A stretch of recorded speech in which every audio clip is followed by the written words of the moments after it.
Hey guys, Dozer here bringing you the first of many card reviews for the new Flesh and Blood set, Everfest, dropping in the next week and a half. Let's get right into this. First card on the menu, This Round's on Me. This card is a 1-cost blue 3-block with Go Again that says each hero draws a card. Until the end of your next turn, attacks the target you have -1. This card is interesting because not only does it have the ability to reduce go-wide turns, such as against Prism, where all of her attacks, such as the weapons that are the spectral shields and auras with Luminaris, get affected by this attack reduction, so they attack for 0 on that turn. It also allows you to block for 3 and pitch blue while also kind of replacing itself. So let's say you had a Tunic trigger. You could use the Tunic trigger to pay for this card and draw a card. Yes, you're giving your opponent a card, but you're also getting a card and the ability to use it first, while reducing your opponent's offense on the next turn. This card's EV is very good. After your opponent attacks with 2 things, this card is perfectly a worthwhile card to run. I would definitely keep your eye on this card going forward. It's definitely going to be a good sideboard option for decks that like having utility blues that block 3. The next card we're going to talk about is Life of the Party. Life of the Party is a bit less exciting though, because while it has a really fun effect where you get to use Crazy Brew to pop it to get all these bonus effects, Life of the Party is a 2-cost 4 attack that only blocks 2. Doesn't have an 8 Go Again, and even if you manage to pay for the card with this normal resource cost, you're only getting one of the effects at random. So you might be paying for a 6 attack, you might be paying for a 4 Go Again, and you might be getting a conditional heal too. It's not bad, but it's also not great. Also, playing Crazy Brew means you're going to have to either dedicate time and action points to being able to put it into play, so you have to play this later, while also, if you have it in your hand, if you're discarding it, you're overpaying for this effect, though you do get some benefit out of it. Again, if you're able to get its effect off, it's worth a lot of value, but at the same time, just know that the inconsistency of the card is going to be very important, especially because, as we'll see later on, it'll be very hard to tutor for Crazy Brew specifically. Macho Grande is one of the other cards that was revealed. Macho Grande is a Guardian attack action card that has 3 cycles. It has red, yellow, and blue versions of itself. They all cost 7. They all have Dominate, all block 3. The red has 10, yellow 9, and blue 8 attack. I think Macho Grande is going to be a very useful card going forward. Even though it's slightly overcosted for what it does, Tectonic Plating really helps with that with the Seismic Surge tokens, and Macho Grande is definitely going to be finding its way into many Guardian lists to help not only pay for abilities such as Anothos or other things as the blue, but also being able to turn on your Rouse the Ancients easier by having a higher attack value card in your hand. The next card on the menu here is going to be Icelander. Icelander is a new hero. It's a young wizard hero that is elemental talent, has access to the essence of ice. Icelander gets to play non-attack actions from her arsenal that are blue pitch cards as if they were instants. So that's things like Energy Potion, Time Snap Potion, Whispers of the Oracle Blue, or even something like Stir the Aetherwind, and all these other wizard cards that are also blues. A very unique and cool ability, especially because in the ice talent, she has access to Channel Lake Frigid, Winter's Bite, and Blizzard as other blue cards that she wants to be running. Additionally, if she ever plays an ice card during the opponent's turn, you also get to create a Frostbite token under their control. So when you're playing something like Winter's Bite, you're effectively recouping some of the cost of losing access to the Go Again benefit by also getting an extra bit of disruption on your opponent's turn. Icelander's got more HP than Kano at 18 HP, but doesn't have the ability to kind of chain off all these crazy explosive turns like Kano does. So a slower type of wizard is very cool. It'll be interesting to see if we ever get an adult version of her to see if we can build a deck around it. But going forward, we have even bigger than that. Even bigger than that is a generic card that is red pitch, and it's an instant, cost 0. To play the card at all, you have to deal damage by hitting the opponent with an attack that turn. But if you do, you get to opt 3 as a red, probably 2 as yellow, and 1 as a blue, to reveal the top card of your deck. If you reveal a card that has greater damage, the amount of damage you dealt that turn, you get to make a Quicken token, which gives Go Again to your next attack or weapon, and you get to draw a card. Rather, you get to draw the card that you saw on top, right? So even bigger than that, has a lot of applications in Ninja specifically, As a 0-cost card, it's useful for discarding for Katsu's ability on hit, as well as working with the harmonized Kodachis. Being able to attack with a Kodachi for 1, and then opt 3 to get any attack action card of those that you want to see is really, really good. Katsu has a lot of combo cards that he'd love to run, and even ninjas in general have a lot of combo cards that they want to run, but unless you're Katsu, it's really hard to string those together reliably. So even bigger than that gives every ninja access to more consistent combo lines, while also letting you start later on in the combo. For instance, if I had a leg tap, normally I would have to go into Rise and Knee Thrust. Rise and Knee Thrust would have to be buffed by the leg tap to get go again. But because of even bigger than that, if we led with something like a Kodachi, we could do even bigger than that. Look at the top cards of our deck, find the Rise and Knee Thrust, and play it immediately with go again. And then we could finish with the Blackout Kick, for instance. So even bigger than that, very good card for Ninja. It even synergizes with Kodachis as a blue because you can get the go again off of that as well. So great card for Ninja. Moving on beyond that, we've got Arcane Lantern. Arcane Lantern is an equipment card that effectively functions as another piece of null rune equipment, specifically for Guardians at the moment because they're the only class that can really make use of the offhand. But Arcane Lantern, being able to give you another source for Arcane Barrier, lets you get up to 5 Arcane Barrier with just null rune and this in a lot of classes. And any Kano player will tell you, if you have 5 Arcane Barriers staring you down as Kano, you kind of want to just concede the game. So I would definitely keep your eye on this card as a cheap way, as a rare, to get access to Arcane Barrier for the classes that can run it. Will definitely be good in the sideboard. Going forward, we have Wild Ride. Wild Ride is a brute attack action that costs 2 to attack for 6 as a red. And if you attack with this, you get to draw a card and discard a random card from your hand. If you discard a 6, you get go again. Now compare this to Pulping. Pulping is also the same stat line, but instead of just go again, it gets Dominate, and if your opponent doesn't block with 2 cards, it gets go again. In my opinion, Pulping is just a strictly better version of this card, especially because Brute has a lot of access to go again action points already. So I personally see this as a very weak card.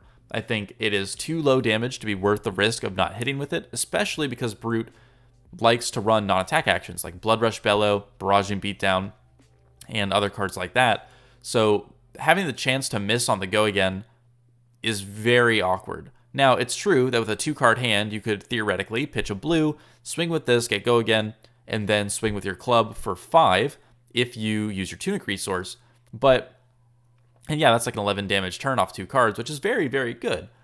The problem is you are really opening yourself up to that variance. So at least at the current card pool, Wild Ride to me seems very underwhelming, just because, again, it's only a 6. If this was like a yellow 6 or even a blue 6, it'd be much more appealing, but as it is, to me, it just seems too low value to be worth running. So we got a big doozy here for all these cards here. So Everfest is bringing in and bringing back the money mechanic. So cash in Crucible of War, mainly synergized with copper cards, such as Kasai, Spoils of War, and things like that, where you could break the copper tokens to draw 2 cards for cash in. Now, we're not only getting more ways to generate money, such as copper and silver. We have not seen gold yet, but I have a little gold token here, just to see what it would look like if we follow the trend down at the bottom left here. But we also have cards that generate more money, and we have cards to spend more money. So this is a pretty interesting thing. Having the ability to have a different resource to manage in the game is really cool. And some of these cards are really interesting, and some of them are kind of funny, but we'll get into their viability here now. So cash in, if you think about it, is worth a lot. Draw 2 cards off of 1 card and a cost is pretty good, especially if you've done it with setup. So if you have 2 silvers in play, you can play cash in for free and draw 2 cards. That is fantastic as a card that also blocks and pitches. So definitely cash in is going to be one of the best payoffs that you have for getting the money cards. In order to make that money, you're going to do things like pick a card, any card. And basically, which I'll just call PCC.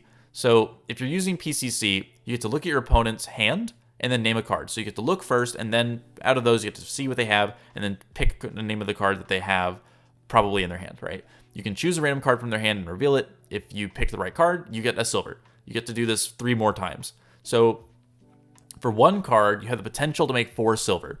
4 silver pays for 2 cash-ins, which is effectively like generating 8 resources, right? Every silver is worth about 2 resources. So the fact that this can bank you 8 resources for the future is pretty good, especially if your opponent is down to 1 card in hand or has duplicates, and then you can have a really good chance at generating the full value off of this card. The downside, though, is that this is a setup card. It's not going to actively progress your damage of your opponent. It's not going to threaten them. It's not going to pressure them with tempo, but it does help you set up for some potentially big payoff in the late game. So definitely an interesting card. Definitely in a money strategy, it's going to be something that you're going to want to consider, and is definitely going to help you out a lot. And then we have, I'm just going to call it KKB because that's just a lot of the text. But effectively, you pay 3 with no go again to play a amulet, potion, or talisman from your deck. If you have money on the field, such as silver, gold, or copper, you can break a number of those to get even more items in the same rate as cash in. So for every 4 coppers, you get an extra item. For every 2 silvers, you get an extra item. And for every 1 gold, you get an extra item. It's things like energy potion, time snap potion, and things like that. So right off the bat, I want to talk about the money tokens and kind of the math behind all this. So copper is a negative resource play. You're pitching a card at best and another card to be able to replace one of the cards that you just pitched. Not great, right? It's just there to fuel your other effects. Silver, on the other hand, has some applications. By pitching a blue, you get to cycle a card. That's pretty good, actually. You know, even if you were playing Bravo or something, you might want to run silver. If you had like a full blue hand and you're trying to dig into a Crippling Crush or a bigger card, you might actually want to do that and use the silver for that effect. But a lot of the times it's going to be a negative resource play because on average you're going to get a red or a blue, and so you're giving up resources to potentially draw a better card. At the same time, gold, assuming the pattern holds, is a resource positive player, or at least neutral, because you could get more resources off of pitching a blue, or you could get less off of pitching the blue and drawing into a red. But either way, the money cards have applications after copper, so it'll be interesting to see if anybody actually ends up using those for their cycling effects and not just for paying for other cards. But generally speaking, gold is going to be worth 4 resources, silver is going to be worth 2, and then copper is going to be worth 1. And KKB over here is only ever going to be as good as the items you can get off of it. For instance, if you play KKB to search energy potion from your deck, sure, that can help you get to it more consistently, but you also could have just run more copies of energy potion or whatever the target you're looking for is and played it instead for 1 card instead of for 2 cards. So I think for KKB, for it to see play, you really have to be at least getting 2 items off of it by using the money thing, and that's a lot of cost. That's a lot of investment for the items. The items have to really be worth it for you to be using KKB. Going forward, we got a new hero, Bravo Star of the Show. This is the first talented version of Bravo, and he is in fact an elemental guardian hero.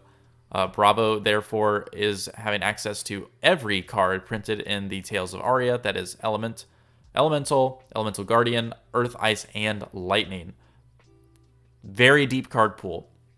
The only cards you can't run are Runeblade and Ranger cards from that set. So if you have a lot of Tales of Aria lying around, this guy's going to be perfect for you because you'll have a ton of cards to put into his deck. But what's the payoff for doing that? Well, his hero power says at the start of your turn, you may reveal an Earth, Ice, and Lightning card from your hand. If you do, the next attack action card with cost 3 or greater you play this turn gains +2, dominate, and go again. So you're getting the Earth identity of +2, of plus attack rather, dominate from Ice, and go again from Lightning, effectively by triple fusing your hero, right? The thing here is, this guy, I've already started building decks for him. He's very interesting in the sense that you can basically run Oldheim with the Bravo specializations and access to some lightning cards, and that's pretty interesting. You can also run a extremely high density Earth Blue, Ice Blue, and some Lightning Blue deck, because a lot of the Earth cards have 3 cost attacks in them, and you can run a couple other good fusion cards like Oakenold and Crippling Crush and things to be able to just hit people with giant dominates pretty consistently. So it'll remain to be seen whether this guy is going to be really competitive or which build of him ends up being the most competitive. But he's definitely going to be fun to build for, and if you have a lot of cards that you want to throw into one deck, this will be the card for you. Keep your eye on Bravo Star of the Show for sure. Another card here is going to be Smashing Good Time, and I apologize for the quality of the image here, but I can read it out here. Smashing Good Time, red, 0 cost, generic. The next time an attack action card hits a hero this turn, you may destroy an item they control with cost 2 or less. If Smashing Good Time is played from the arsenal, the next attack action card you play this turn gains +3, go again. 2 block. Effectively, this is Plunder Run, but instead of drawing a card, you destroy an item. So this will be a great sideboard card against Dash, for instance, while also helping to give every hero some counterplay to all the money that's lying around, because you'll be able to, say, destroy a silver or destroy a gold, and be able to really, or even a copper, and mess with your opponent's ability to efficiently reach their money payoffs. And it's also a +3 when played from Arsenal, so at worst, it's kind of like a Nimbleism. So I would say this is a pretty good card. Definitely worth considering running in your sideboard, depending on your matchup, into item-controlling decks, like mech and money decks. Going forward, we have one of my most exciting, or the cards that's got me the most excited for the whole set, High Striker. High Striker is a red, yellow, or blue generic action card that blocks 2, costs 0, has Go Again, and gives the next time an attack you control that hits this turn to create copper tokens. The red lets you make 6 copper, the yellow makes you make 4 copper, and the blue lets you make 2 copper on hit. Now, as we saw before, Cash In lets you spend 4 copper to draw 2 cards. So effectively, High Striker red lets you at least pay for 1.5 cash-ins. The yellow, if you have the 4 copper from that, lets you pay for a full cash-in, and the blue lets you pay for half a cash-in. The interesting thing for me about this card is that it doesn't say attack action cards. It says attacks. That means that any deck that's able to throw out multiple small attacks with Go Again is going to basically ensure that they can pressure to pull off this effect. Specifically, Ninja and Illusionist. Ninja with its Kodachis is going to have great access to be able to go wide with Kodachis and threaten to just generate a ton of resource value off this card to be able to use for other cards afterwards. Likewise, Illusionist, especially with the yellow to pitch for Luminaris, is going to have access to making just enough copper to use for cash-in to help fuel their other turns by drawing 2 cards later on in the game. High Striker to me seems like a very high value card, and definitely keep your eye out for it, especially as a rare, because it'll be very accessible and will slot right into any deck trying to make money. Going on beyond that, we've got Fire Breathing. Now this is a very interesting card. Fire Breathing is a 3 attack, 3 block, 2 cost red that has an ability that says as an instant, you can pay a resource and give this card +1 attack while attacking.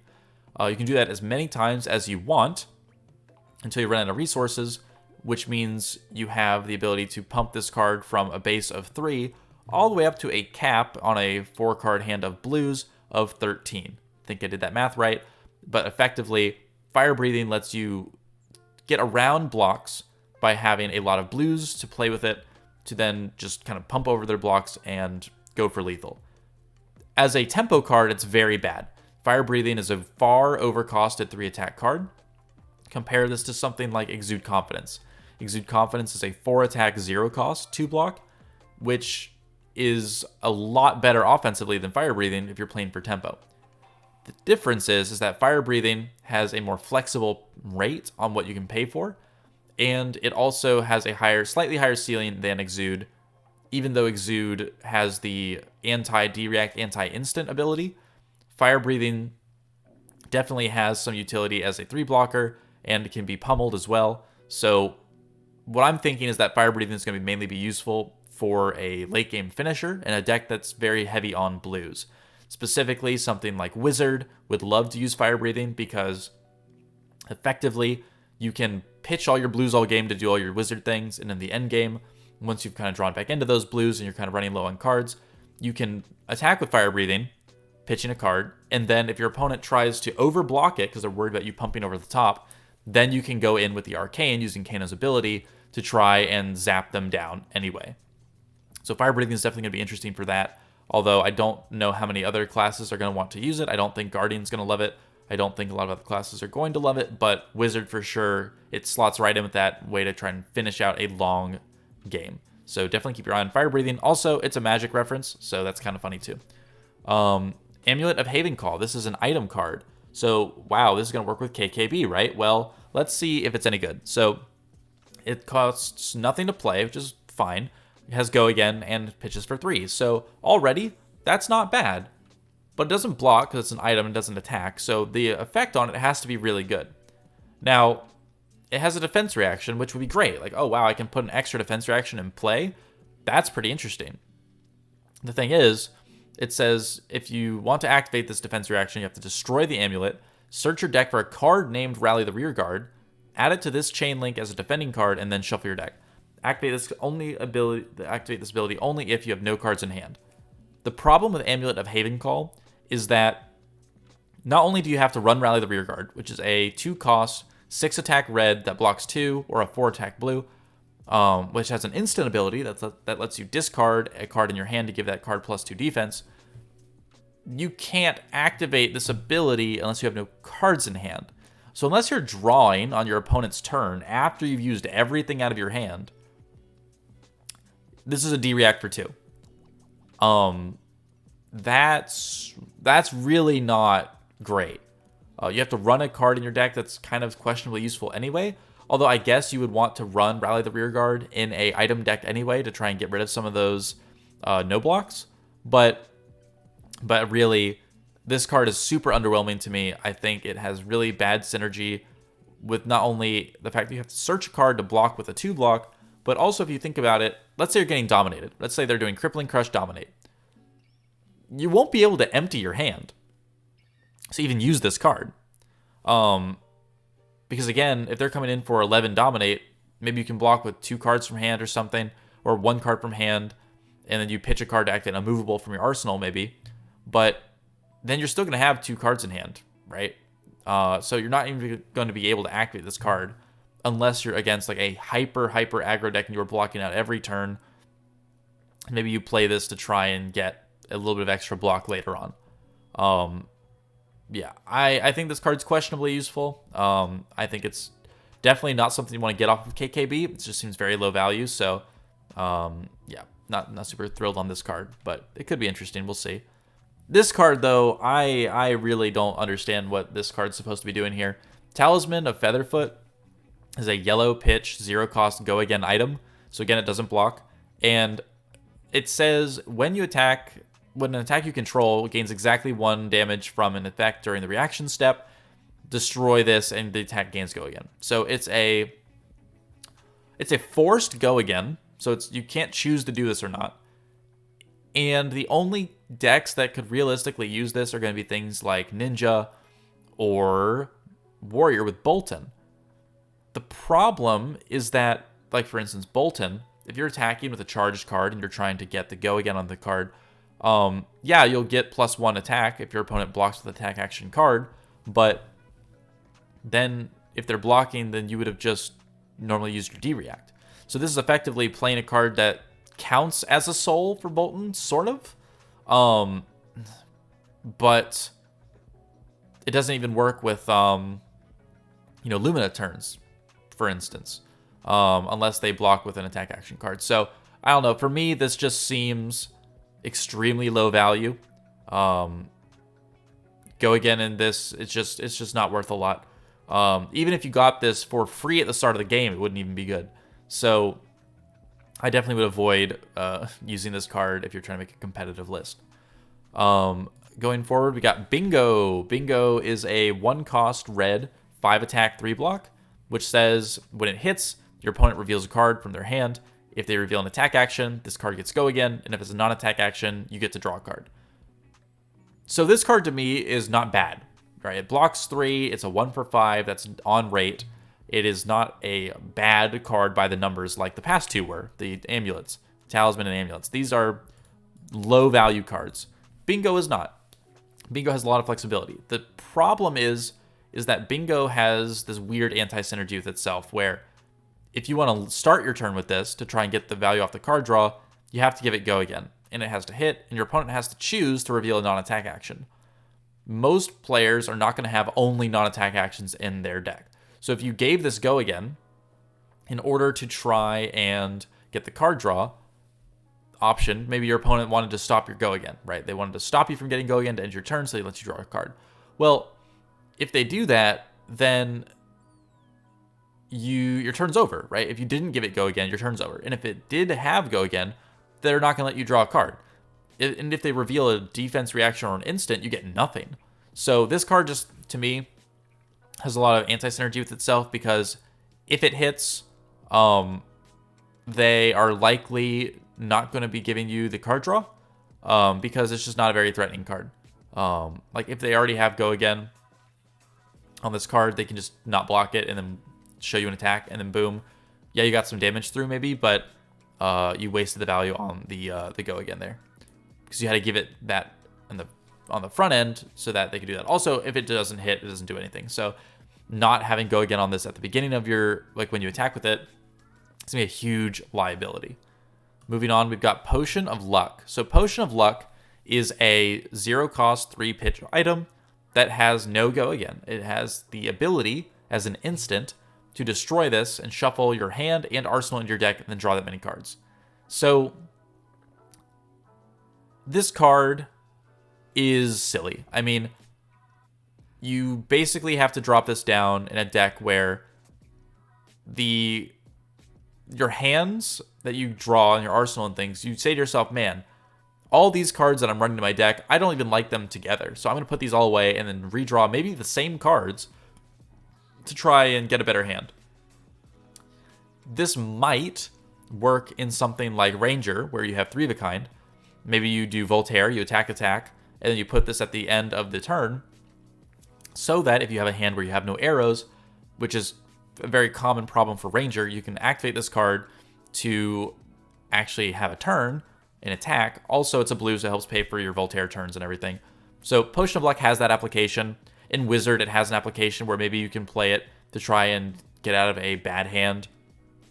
Or you could even do it in Viserai on a turn where you draw like a ton of cards off of Sonata to try and just get a better turn off.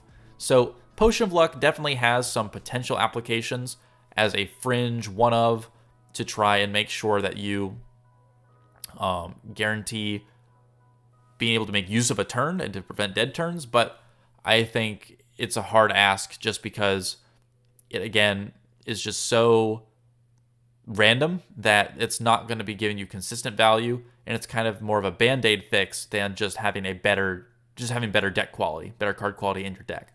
So I wouldn't be surprised if this card saw experimentation, but I would be surprised to see this card see competitive play over the long term, unless we get some really crazy hero that just has very weird ratios for things. Skull Crushers is a brute arm equipment that says it has Battle Worn 1, so it blocks for 1 without breaking, and then whenever you roll a 5 or 6 on a die, your brute attacks gain +1 that turn. So, and if you ever roll a 1, you destroy this. So, key notes about Skull Crushers.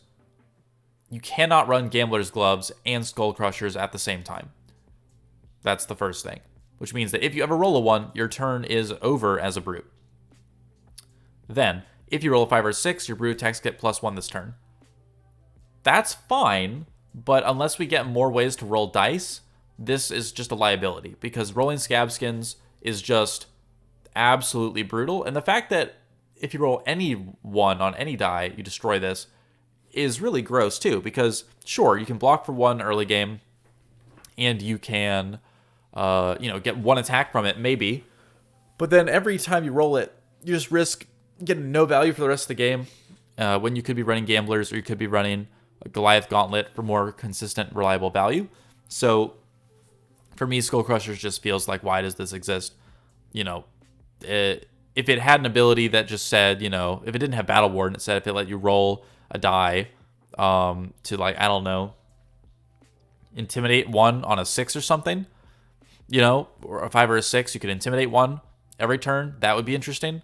But it doesn't. So yeah, I wouldn't say that Skull Crushers is very good. I feel like there are much better cards to play.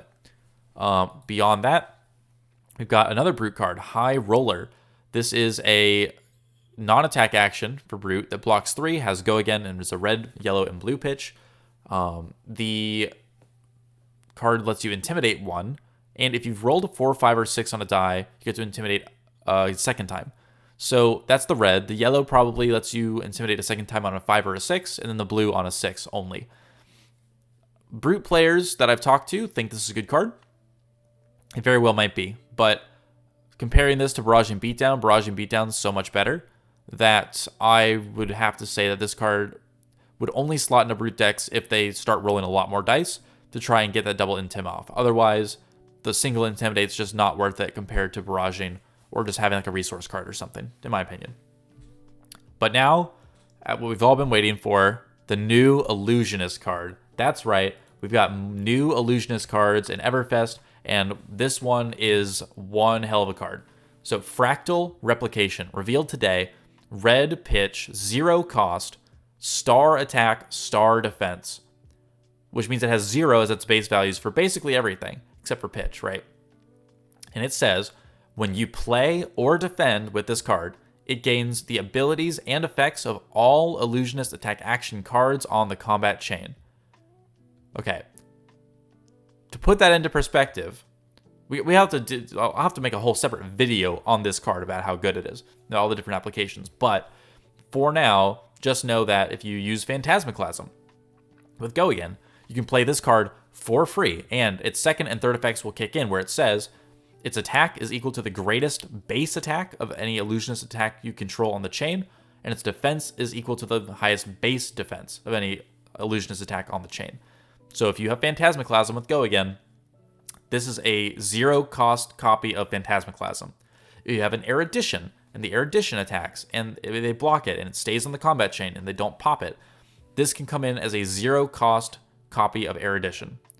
If you have 2 Eruditions on the chain that were both blocked, this is both Eruditions. So this card is effectively a multiplier for illusion cards. It lets you have second copies or times 2 copies of these crucial cards in your deck, and is going to be an insane card for the design space of illusion going forward as far as copy effects go. Additionally, because it says Illusionist attack action cards, Phantasmify works with this, allowing you to not only give the Illusionist class identity to a card like Command and Conquer, but then you could play this afterwards as another Command and Conquer, along with everything else on the chain. This gets all abilities. If you play something like, I don't know, Spheres of Surreality as a blue, by pitching a blue as a red, so you attack for 5 Go Again into this card, for instance, you would have another 5 Go Again into whatever else you wanted to do that costs 2, such as an Enigma Chimera for 8, right? Alternatively, if you found a way to give the other cards Go Again, like by pitching a yellow using Luminaris, Fractal Replication effectively is a just way, way, way stronger War Tune. And the thing you have to know about this card is that effectively, once Heralds hit, they go to Soul, and so they're no longer on the combat chain. So Fractal Replication here is definitely something that you'll have to watch out for in Illusionist, because you can't just throw this into a normal Prism deck and have it work every time. If the card hits, this card doesn't really do anything, and it doesn't pitch. And it's also not a light card, so you can't really get the benefit off of pitching it or putting it into Soul. So this is definitely going to incentivize you to run more generic illusion attacks instead of just light cards, which is awesome because we've been waiting for a card like this for a long time. A card that lets you, we've been waiting for Illusionist cards for a long time, but ways that you can not rely on the going to Soul trigger so much, but to also set up these really big turns. Also worth noting that the Dreamweaver's equipment removes Phantasm from the card on the chain. So if, let's say you Dreamweavers and then you play Phantasmaclasm. Well, Phantasmaclasm lost Phantasm, so when you play this card doesn't have Phantasm. So it doesn't gain Phantasm either, and so you can effectively attack with double the value of the Phantasmaclasm. Additionally, let's say you had Enigma Chimera. Let's say you are attacking as a red Enigma Chimera for 8 with your Dreamweavers. And then let's say you had one of these in arsenal and 2 in hand. you could Enigma Chimera, replication, replication, replication, and that's going to be 32 damage with no Phantasm. That's pretty good. So, yeah, this card's really exciting. It's really cool. I'm really excited to see what other Illusionist cards come out that support it. And but yeah, for now, that's all the Everfest spoilers that we have. Thank you for watching. Keep it here on the channel to follow for more, more spoilers. We got some more analysis to do, and be on the lookout for more Illusionist content going forward because we're gonna get some cards, boys. All right, thanks for watching. Peace. Hey everyone, thanks for watching. If you enjoyed the video, please leave a like, comment, and consider subscribing for more Flesh and Blood content. I'd like to take a moment to thank all of the patrons for making this content possible by supporting the channel over on Patreon. So, first we have the Dreamweaver tier patrons. Thank you to Terrablitz. You rock. Longtime supporter. Glad to have you on board. Then for the Sentinel tier patrons, we've got David Romish, Joe Gianoli, Michael Lynch, P13TR2U, Scott Koo, and Tim J. Then for the Herald tier patrons, big shout out to Ike Vikhagen, Francesco Lorenzi, Henrik, Jacob Wilson, and Moonshaker for their continued support. And then for the Spectral Shield patrons, we have Hasiel Diaz, Rachel, and Sarazar. Thank you all for your support, and looking forward to seeing you guys in the next video. Peace.